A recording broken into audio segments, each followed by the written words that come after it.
Sometimes wishes come true unexpectedly to crown a life.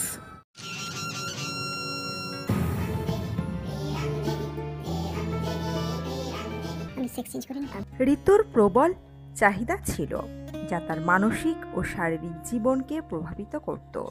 দীপঙ্করদের বিস্ফোরক দাবি কি জানিয়েছেন বর্ষিয়ান অভিনেতা, বিস্তারিত থাকছে ভিডিওতে। 2013 সালে 30 মে বাঙালি সকালে উঠে শোকস্তব্ধ হয়েছিল এক মর্মান্তিক সংবাদে। চলে গিয়েছেন কিংবদন্তি চলচ্চিত্র পরিচালক ঋতুপর্ণ ঘোষ। মাত্র 49 বছর বয়সে হৃদরোগে আক্রান্ত হয়ে ঘুমের মধ্যেই তার প্রয়াণ ঘটে।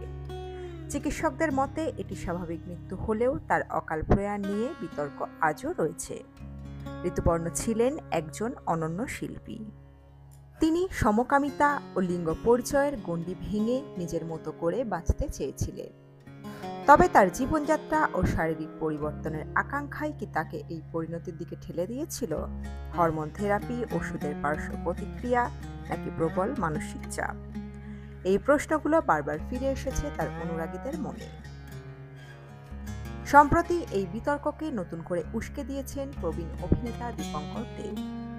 বাল্মীকি চট্টোপাধ্যায় রচিত দীপঙ্করের কথা বইতে তিনি দাবি করেছেন ঋতুপর্ণ স্বাভাবিক মৃত্যুবরণ করেননি, বরং হত্যা করেছিলেন। দীপঙ্করের মতে ঋতুপর্ণ ছিলেন এক ব্যতিক্রমী প্রতিভা। তিনি সমাজের প্রচলিত নিয়মের বাইরে গিয়ে নিজেকে গড়ে তুলতে চেয়েছিলেন, কিন্তু তার এই লড়াই সহজ ছিল না। ঋতুপর্ণের নারী সত্তার প্রকাশ ও পরিচয় নিয়ে সমাজের কটাক্ষ ও অসহযোগিতা তিনি বারবার অনুভব করেছেন। দীপঙ্কর বলেন, প্রবল চাহিদা ছিল, যা তার মানসিক ও শারীরিক জীবনকে প্রভাবিত করত। কিন্তু টালিগঞ্জের বহু মানুষ তার সঙ্গ চেয়েছে, আবার প্রয়োজনে দূরে সরে গেছে। নির্মমতা ও প্রতারণা সে সহ্য করেছে বহুবার। ঋতুপর্ণ নিজেও এই বিচ্ছিন্নতা ও একাকিত্ব নিয়ে প্রকাশ্যে কথা বলেছেন। এক সাক্ষাৎকারে কৌস্তব বক্সীকে তিনি বলেছিলেন, আমার ব্যক্তিগত সম্পর্ক নিয়ে লোকে ফিসফাস করতে ভালোবাসে। আমি যদি কোনো পুরুষ অভিনেতার সঙ্গে একাধিকবার কাজ করি, তাহলে ধরে নেওয়া হয় যে আমরা সম্পর্কে আছি।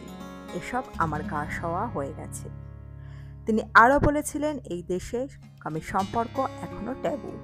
এমন একজন মানুষ খুঁজে পাওয়া কঠিন যে আমার তারকা খ্যাতির বাইরে গিয়ে শুধু মানুষ ঋতুপর্ণকে ভালোবাসবে। বাংলা সিনেমায় এক বিপ্লব ঘটিয়েছিলেন ঋতুপর্ণ ঘোষ। 19 এপ্রিল, দহন, রেইনকোট, চোখের বালি এইসব সিনেমায় তিনি নারী জীবন সম্পর্কে জটিলতা ও সমাজের প্রচলিত ধ্যান ধারণাকে প্রশ্নের মুখে দাঁড় করিয়েছেন। তার ছবিতে সংবেদনশীলতা যেমন ছিল, তেমনই ছিল বিদ্রোহের সুর। কিন্তু ব্যক্তি ঋতুপর্ণের লড়াই ছিল আরও কঠিন। একদিকে শিল্পী সত্তার উৎকর্ষ, অন্যদিকে সমাজের অবহেলা ও একাকিত্ব। এই দ্বন্দ্ব হয়তো তাকে ভিতর থেকে গুঁড়িয়ে দিচ্ছিল। তার মৃত্যু স্বাভাবিক নাকি পরিকল্পিত আত্মহনন, তা হয়তো চিরকালের বিতর্ক হয়ে থেকে যাবে। কিন্তু তার জীবন, সৃষ্টিশীলতা ও সমাজের প্রতি প্রশ্ন তোলার সাহস তাকে বাংলা চলচ্চিত্রের ইতিহাসে অমর করে রেখেছে। সালটা ছিল 2013। 30 মে, আজ থেকে ঠিক 12 বছর আগে বাংলা তথা ভারতীয় চলচ্চিত্রের এক উজ্জ্বল নক্ষত্রের পতন হয়েছিল। সকলে হারিয়েছিলেন তাদের প্রিয় ঋতুদাকে। ঋতুপর্ণ ঘোষ নামটার সঙ্গেই যেন জড়িয়ে আছে বাঙালিদের আবেগ, গর্ব। বলা যায় তার তুলনা তিনি নিজেই। বাংলা তো বটেই, সেই সঙ্গে হিন্দি ও ইংরেজি ছবিতেও নিজেই ছাপ তিনি রেখে গিয়েছেন সমান পারদর্শিতার সঙ্গে। 12টা জাতীয় পুরস্কারের মধ্যে বাংলা ছাড়া একটি হিন্দি ও একটি ইংরেজি ছবির জন্য পেয়েছেন, এমন খুব চলচ্চিত্র পরিচালকই আছেন। কিন্তু এই স্বীকৃতি পেয়েছিলেন পরিচালক ঋতুপর্ণ ঘোষ। সেই সঙ্গে তার ঝুলিতে রয়েছে আরও বহু পুরস্কার। ঋতুপর্ণ ঘোষের প্রথম হিন্দি ছবি রেইনকোট। 2004 সালে বড়দিনের আগে মুক্তি পেয়েছিল এই ছবিটি। মুখ্য চরিত্রে দেখা গিয়েছিল ঐশ্বর্য রায় বচ্চন ও অজয় দেবগনকে। ও হেনরির লেখা দ্য গিফট অব মেজাই থেকে রেইনকোটের গল্প নেওয়া হয়েছিল। রেইনকোট ছবিটি মাত্র 16 দিনে শুটিং হয়েছিল। বক্স অফিসে কমার্শিয়াল সাফল্য না মিললেও এই ছবি সেরা হিন্দি ফিচার ফিল্ম বিভাগে জাতীয় পুরস্কার পেয়েছিল।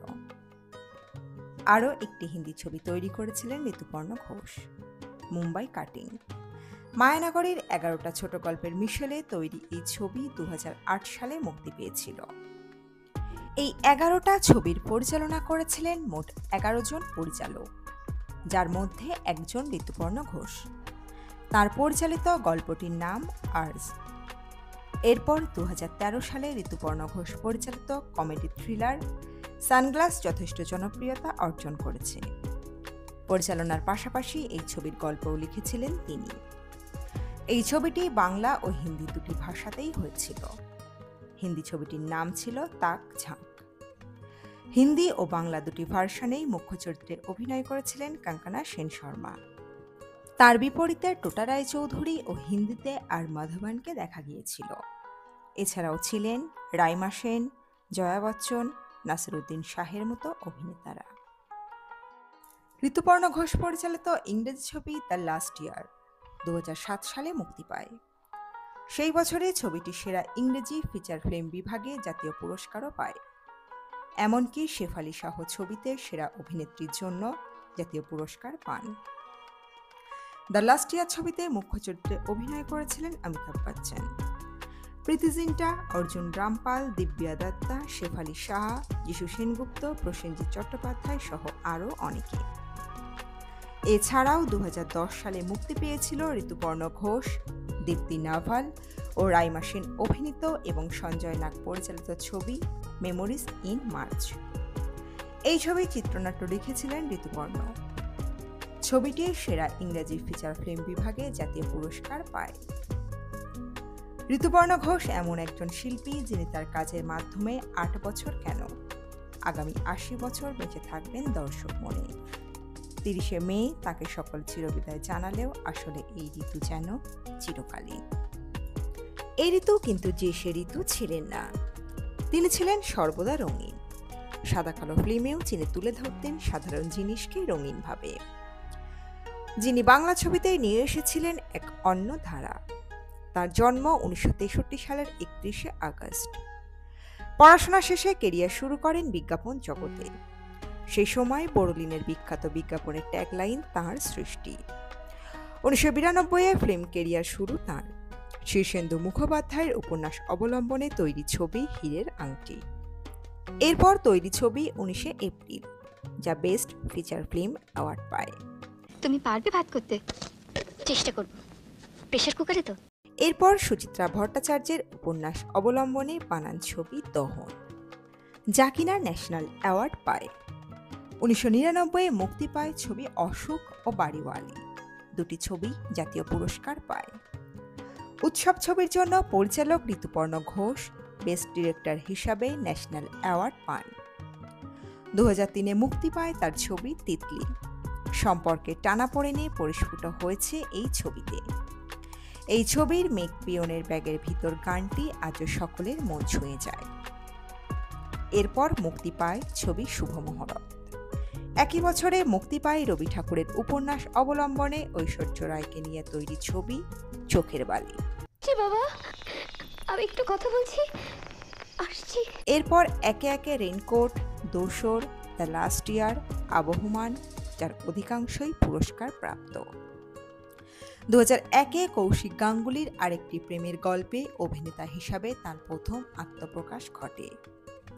এরপর সঞ্জয় নাগের ছবি মেমোরিজ ইন মার্চে অভিনয় করেন তিনি। 2012 চিত্রাঙ্গদায় পরিচালনা ছাড়াও তাকে দেখা যায় অভিনয়ে। রবি ঠাকুরের জীবনী নিয়ে তৈরি করেন জীবন স্মৃতি। করেছিলেন ব্যোমকেশ নিয়ে ছবি সত্যান্বেষী। ছবির পাশাপাশি 2011-য় ছোট পর্দায় গানের ওপারে ধারাবাহিকে তাকে দেখা গিয়েছিল যৌথ প্রযোজনা ও পরিচালনায়। কিন্তু 2013-র 30শে মে ঘটল দুর্ঘটনা। ঘুমের মধ্যেই চিরঘুমে তিনি চলে যান না ফেরা দেশে।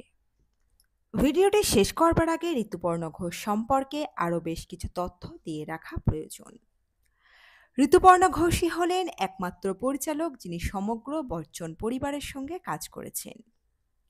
দ্বিতীয় হল কথা দেই থেল্লি মাকু নামক ওড়িয়া ছবিতে ঋতুপর্ণ ঘোষের প্রথম সিনেমায় অভিনয়। সালটা 2003, যার পরিচালক ছিলেন হিমাংশু পারিজা। ঋতুপর্ণ ঘোষই হলেন একমাত্র বাঙালি পরিচালক যিনি অমিতাভ বচ্চন, ঐশ্বর্য রায়, রাখি গুলজার, অজয় দেবগন, কিরণ খের, মনীষা কৈরালার মতো এতজন বলিউডের অভিনেতা অভিনেত্রীদের সঙ্গে কাজ করেছেন।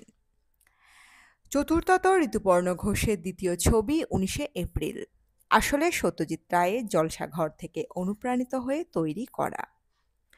এছাড়াও আরেকটি প্রেমের গল্প ছবিটি শুটিং চলাকালীন Rituparno Ghosh sex changing operation করান। অসম্ভব সুন্দর লাগতো। শটটা শেষ হয়ে গেল, ঋতুদা মাত্র 2টো শট, 4 ঘন্টার প্রস্তুতির পর উনি মেকআপ তুলে ফেললেন ঘরে গিয়ে। 13 জুন সিলভার স্ক্রিনে মুক্তি পেয়েছে ইন্দ্রদীপ দাশগুপ্ত পরিচালিত ছবি গৃহপ্রবেশ। তার আগে রবিবার ছুটির দিনে এক সুরেলা সঙ্গীতের আয়োজন করা হয়েছিল। কথায় ও গানে ঋতুপর্ণ ঘোষ ও ওস্তাদ রশিদ খানের মতো দুই প্রবাদ প্রতিম শিল্পীর প্রতি শ্রদ্ধা নিবেদন করা হয়। ঋতু যায় ঋতু আসে, কিন্তু কিছু স্মৃতি রেখে যায়। ঋতুময় রবিবার সন্ধ্যার এই অনুষ্ঠানে উপস্থিত ছিলেন পরিচালক, স্টারকাস্ট সহ সঙ্গীত শিল্পীরা। সেই সাংস্কৃতিক সন্ধ্যায় ঋতুপর্ণ ঘোষের চালনা করেন পরিচালক কৌশিক গঙ্গোপাধ্যায়। তিনি বলেন, বাংলা সংস্কৃতির দুই স্তম্ভ, যখন যাওয়ার কথা নয় তখনই তারা চলে গিয়েছেন। আমার দুপাশে দুই অকাল মৃত্যুর ছবি আমাদের অভিভাবকহীন করে চলে গিয়েছেন। আমাদের গৃহপ্রবেশ ছবিতে ঋতুপর্ণ ঘোষকে শ্রদ্ধার্ঘ্য জানিয়েছেন ইন্দ্রদীপ দাশগুপ্ত। ওর ভাবনা, ছবি তৈরির মননই ফুটিয়ে তুলেছেন। এই চিত্রনাট্য ঋতুপর্ণ ঘোষকে দেওয়া হলে উনি সিনেমা বানাতেন কিনা জানি না, আর যদিও বানাতেন তাহলে সেটা অন্য ধারার ছবি হতো। ঋতুপর্ণ ঘোষের দ্বারা অনুপ্রাণিত হয়ে কিন্তু এই ছবিটা তৈরি হয়নি, শ্রদ্ধা নিবেদন করেই তৈরি হয়েছে গৃহপ্রবেশ। আমি তো বলবো এই ছবিটা ইন্দ্রদীপে তৈরি মালা, যা ঋতুপর্ণর গলায় পরিয়ে দেওয়া হয়েছে। আমাদের সৌভাগ্য যে ঋতুপর্ণ ঘোষ এই ছবিটা দেখবেন না। এটা বিরাট অ্যাডভান্টেজ, যাকে শ্রদ্ধার্ঘ্য দেওয়া হচ্ছে তিনি ছবিটা দেখবেন না। পালানের সময়ও আমি সেই একই কথা বলেছিলাম, মৃণালদা এই ছবিটা দেখতে পাবেন না, আমি বেঁচে গিয়েছি। যাকে শ্রদ্ধার্ঘ্য জানাচ্ছি সেই মানুষটাই বসে তার সিনেমা দেখবে, সেটা খুব চ্যালেঞ্জিং একটা মোমেন্ট। আমি ঋতুদার সঙ্গে মিশে যে ভালোবাসা, যত্ন, যে আধুনিক মানসিকতা তার ছবির মধ্যে দেখেছি, সেটাই ইন্দ্রদীপ দাশগুপ্তের ছবিতে ফুটে উঠবে। তিনি আরও বলেন, আমার বিশ্বাস 13 জুন ঋতুপর্ণ ঘোষ আমাদের সঙ্গে এই সিনেমাটা দেখবেন। আশা করি উনি খুশি হবেন, কারণ উনি বুঝবেন আজকের ইন্ডাস্ট্রিতে এমন কিছু মানুষ কাজ করছেন যারা একত্রিতভাবে তাকে শ্রদ্ধার্ঘ্য জানাচ্ছে।